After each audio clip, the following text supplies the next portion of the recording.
on Ukraine's border. There are over 100,000 troops. There are bilateral talks going on right now today dealing with this very issue. In the United States, President Biden had a conversation with Vladimir Putin last week where the readout, so to speak, is what it's called, was said it did not go well. What sanctions is the U.S. willing to impose? And are U.S. troops as part of a NATO or international force on the table? Well, first, when it comes to consequences, it's not just us who's been saying this. The G7, the leading democratic economies in the world, made clear there'd be massive consequences for renewed Russian aggression. So has the European Union. So has NATO. And we've been working very closely with all of these countries in recent weeks to elaborate those, to come to agreement on the steps that we would take together in the event of renewed Russian aggression. The event of renewed Russian aggression, there is renewed Russian aggression right now. This isn't in the face of possible renewed Russian aggression. The Russians have amassed on the border with Ukraine over 100,000 troops, including heavy artillery. So that's happening now. I don't think Russia believes this tough talk, Jay. I mean, and there's reason for them not to. And President Biden can say all he wants, that there will be severe consequences and that they're going to start with economic sanctions. Look, I think we've said in the past, Jay, I mean, economic sanctions are a good place to start. They're a proper place to start. But if they don't get the desired action, if the target of those sanctions does not come into compliance, you have to be willing to take a tougher stand. This goes back, Jay, to the fact that there wasn't a credible threat of military action from the Biden team. There was a credible threat from Trump. And so you have to ask yourself, why is it that North Korea and China and Russia begin to test the Biden administration in ways they never tested Trump? And the answer goes to the fact of what world leaders have said to me personally, which is, quote, we just always didn't know what Donald Trump was going to do, so we had to wait.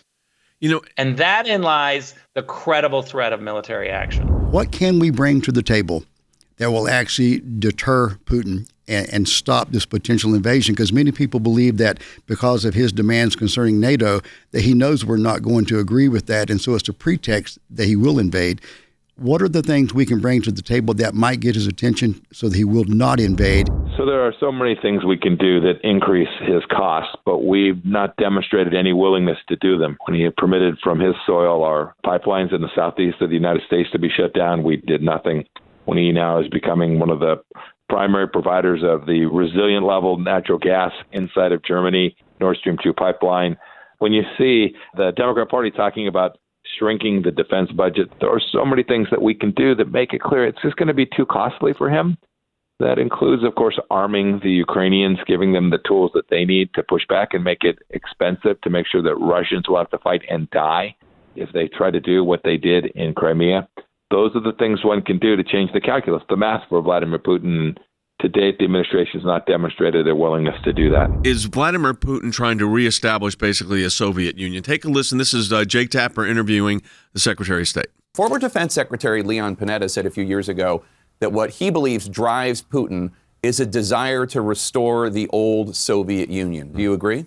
I think that's right. I think that's one of President Putin's objectives, and it is to re-exert a sphere of influence over countries that previously were part of the Soviet Union. Mm-hmm. And as we've said, that's unacceptable. We can't go back to a world of spheres of influence. That was a recipe for instability, a recipe for conflict, a recipe that led to world wars. So that sounds tough. I mean, it sounds like we're not going to allow this. We don't want this to happen. Meanwhile, President Biden shuts down the pipeline here, removes the sanctions on the Russians for the pipeline there, and then we're trying to talk tough at the same time, and it doesn't work. Blinken is talking tough when he's been put in the corner, but what has he been doing over the last 9 months? He hasn't been talking tough. He's been acting weak.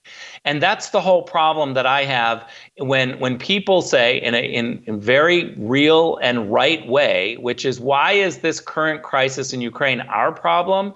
It's our problem because the United States has allowed themselves over the last year to have Russia bully into Europe because we've been ignoring the issue, just like Obama did around Ukraine, just like Obama did around Syria, right? When you show weakness, don't be surprised that you're in a corner having to choose between two bad decisions. If the Russians were to invade Ukraine, what happens? But I think it would be a longer and bloodier fight than when they took Crimea, because we have armed Ukraine with some offensive weapons. But when Russia says, don't worry, we won't do it, you can't really take that check to the bank. Nikita Khrushchev, and I date myself, who was the premier of the Soviet Union, once said, promises are like pie crusts. They're made to be broken. And that is part of the Russian geopolitical mentality. So I don't think we can really take their word, that they will not invade Ukraine. I think they will. It will be a long, bloody fight.